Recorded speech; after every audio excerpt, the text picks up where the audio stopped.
Hello everyone. Yesterday we did proofs of theorems, angle sum property of triangle, also the proof of exterior angle sum property of triangle. Today we are going to do exercise 6.3 questions 1 to 3 based on those theorems.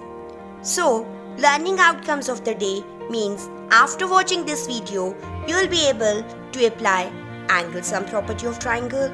Also, you will be able to apply exterior angle sum property of triangle to find missing angles.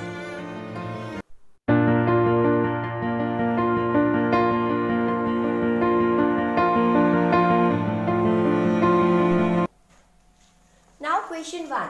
In figure, sides QP and RQ of triangle PQR produce 2 points S and T respectively. Here we can see QP is produced to S and RQ is produced to point T. This angle is given to be 135 degree and this angle is given to be 110 degree. We need to find out angle PRQ.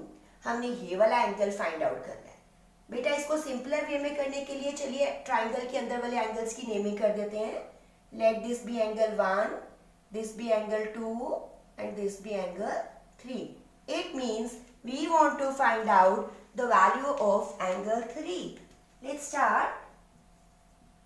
Angle 1 and 135, they are forming linear pair, so their sum is 180 degree. Angle 1 plus 135 degree is equal to 180 degree. Why so? Because they are forming linear pair. यहाँ से हमारे पास angle 1 की value आ जाएगी 180 minus 135 degree, that is 45 degree. Similarly, angle 2 and 110 degree, they are also forming a linear pair. So we can say angle 2 plus 110 degree is equal to 180 degree. Again, they are also forming linear pair. यहाँ से हमारे पास angle 2 की value आ गई 180 degree minus 110 degree. So angle 2 is equal to 70 degree. अब हम देखते हैं in triangle PQR. I am writing angle 1 plus angle 2 plus angle 3 is 180 degree. Can somebody tell me why so? Yes, by using angle sum property of triangle. Angle sum property of triangle क्या कहती है? Sum of three angles of a triangle is always 180 degree. So I have written angle 1 plus 2 plus 3 is 180 degree. जिसकी value पता है put कर देते हैं. Angle 1 is 45 degree, angle 2 is 70 degree, angle 3 हमने फाइंड आउट करना है. 45 plus 70 115. यहाँ से हमारे पास एंगल 3 की वैल्यू आ गई 180 डिग्री माइनस 115 65. तो हम कह सकते हैं angle PRQ is equal to 65 degree. This is the answer. So by this we achieved our learning outcome 1.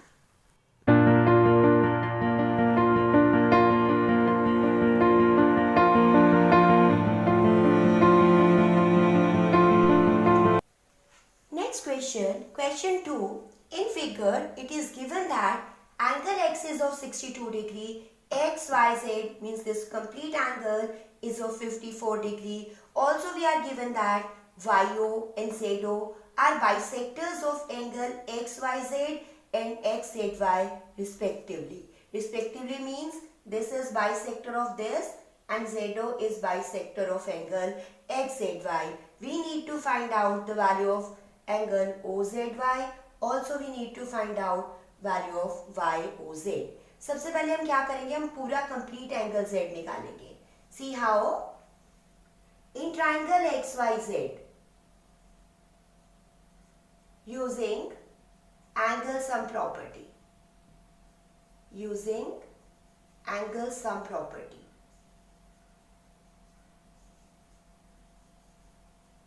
क्या कहती है angle sum property?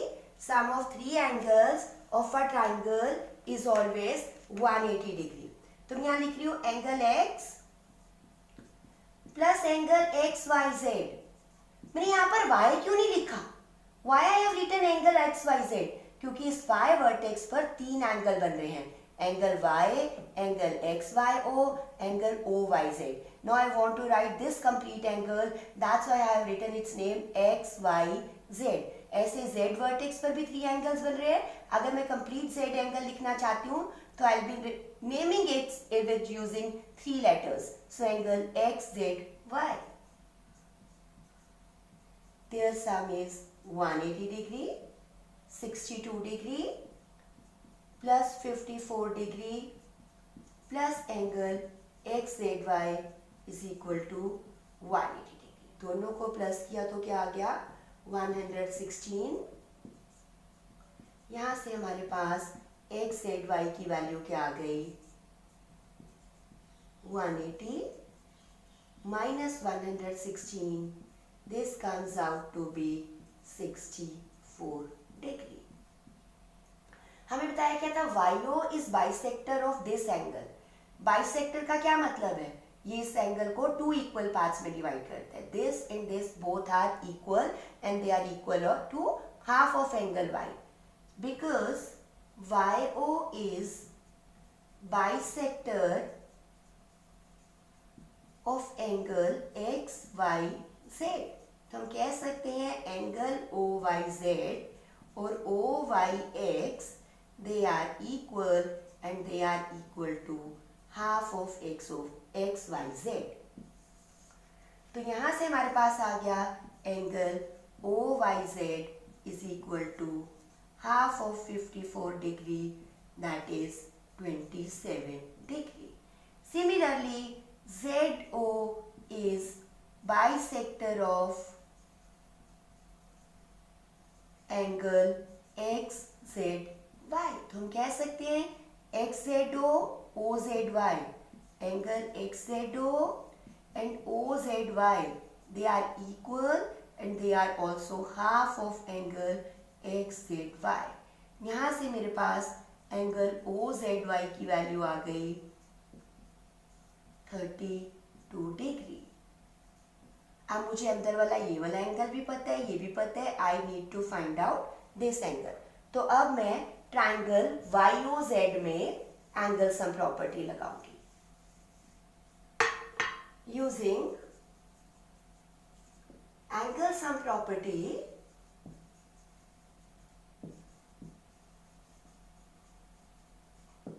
In triangle YOZ वहां क्या आएगा? Angle OYZ plus angle YZO plus YOZ is equal to 180 degree. जिसकी value पता है वो हम फिल कर देंगे. OYZ की कितनी है? 27 डिग्री. तो यहाँ लिख देंगे 27 डिग्री. YZO या OZY की वैल्यू कितनी है? 32 डिग्री. YOZ हमने फाइंड आउट करना है.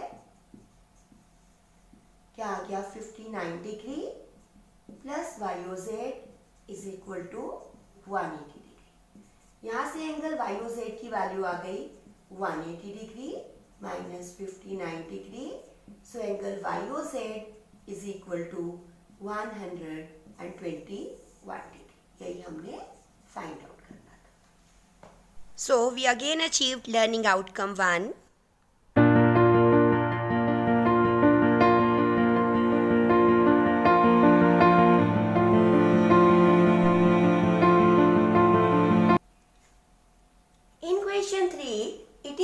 That this AB is parallel to DE. Also this angle is of 35 degree. This angle is of 53 degree. Find angle DCE. हमने ये वाला एंगल फाइंड आउट करना है. हमें क्या गिवन है? जो BAC है वो 35 डिग्री है.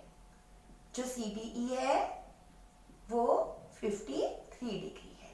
और साथ में गिवन है AB is parallel to DE. अगर ये AB इस DE के पैरेलल है तो ये वाला एंगल और ये वाला angle they are alternate interior angles. and in case of parallel lines, alternate interior angles are equal. So I can say angle CED is equal to angle BAC, जो कि 35 डिग्री गिवन है. तो these are alternate interior angles. So I can say angle CED is of 35 degree. Means ये angle 35 degree का आ गया. हमने तो ये वाला एंगल फाइंड आउट करना है.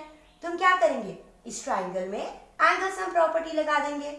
In triangle CDE using angle sum property of triangle.